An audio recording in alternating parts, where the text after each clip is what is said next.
For the past few weeks, I, as a preacher, have been chomping at the bit for us to get out of the Lucan parables that deal with money. Of course, this week we have with the story of the 10 lepers, but interestingly, this story comes to us on the second Sunday of that leprous season of stewardship. It was not that long ago that I was sitting where you are today. And each year when the unofficial liturgical season of stewardship came around, I knew that it was my cue to take a few weeks off of church. At least mentally, if not physically. Let me say here that I do not in any way endorse or condone an absence from church over the next few weeks, but I do empathize with you. For the rest of this sermon, however, we're going to park the term stewardship and focus instead on gratitude. Fred Craddock tells this story of gratitude, the manifestation of which we call doxology. Craddock says, "While on sabbatical in Germany a few years ago, I was taken by friends to a small hotel in Salzburg, Austria, where we had dinner and we heard a young woman sing. She was Julie Rainey, a Judy Garland-type singer from London. Her songs were English, German, and American, and he says that so many of his old favorites were included that he soon melted and ran down in the cracks of the floor. During her performance, Miss Rainey sang one number of an unfamiliar tune, but very familiar words. I lift up my eyes to the hills. From whence comes my help? My help comes from the Lord who made heaven and earth." What is going on here, Craddock asked. If entertainers move into the field of religion, some of us will soon be out of work. Craddock asked to speak with Miss Rainey, and she consented. His question was, why? Why in the midst of popular songs, Psalm 121? Didn't it seem awkward and inappropriate? Her answer was that she had made a promise to God to include a song of praise in every performance. "If you knew what kind of person I was and what I was doing," she said, "and what has happened to me since I gave my life to God, then you would know that Psalm 121 was the most appropriate song I sang all evening."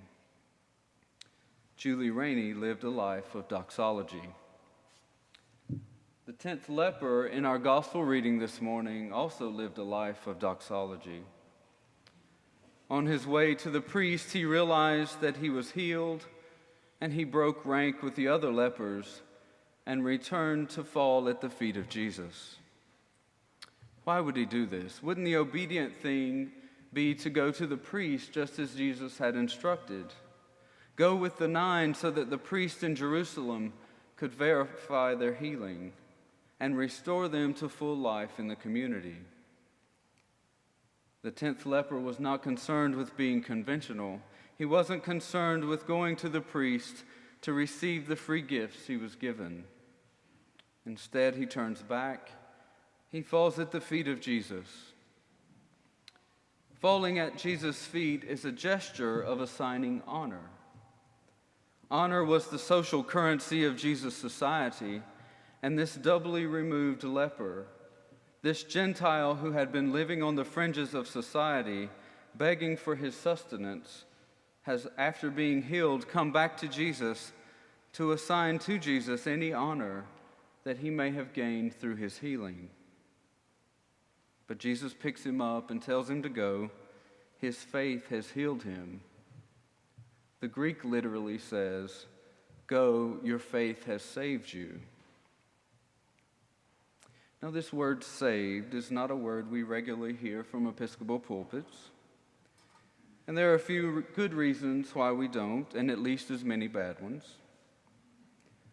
Among the good reasons is the fact that some of our Christian brothers and sisters have hijacked this word and have turned it into a political word that says more about the way we vote than it says about our relationship with Jesus Christ. We ignore this word, we ignore this concept at our own loss. It is a very scriptural concept, and it is the foundational reason that the church exists. It is also the wellspring from which gratitude flows. You see, the other 9 lepers who were healed of their disease, they had faith that Jesus could work miracles. They knew Jesus would respond to their cries for mercy. But salvation goes a little deeper than simply healing. To be saved is not only to be healed and forgiven, but to be delivered from the self-centeredness that inhibits grateful praise. This is a concept which we need to rediscover, a facet of our faith that we need to discuss with each other, because it is the only thing that sets us apart from the rest of the world. The church is the community of the grateful, those who recognize that while God's mercy extends to all are compelled to respond in gratitude. The other lepers are just as cleansed, just as healed by God, and gratitude never nullifies grace. That's why we call it amazing. But they do not recognize that it calls forth the response of praise and thanksgiving.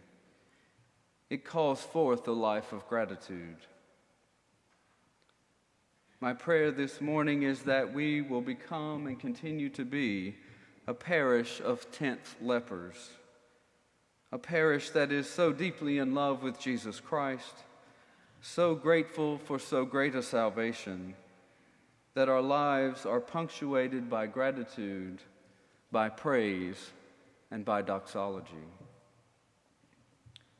Oh, the depth and the riches and wisdom and knowledge of God! How unsearchable are his judgments, and how inscrutable are his ways. For who has known the mind of the Lord? Or who can be his counselor? Or who has given a gift to him to receive a gift in return? For from him and through him and to him are all things. To him be glory and praise forever and forevermore. Amen.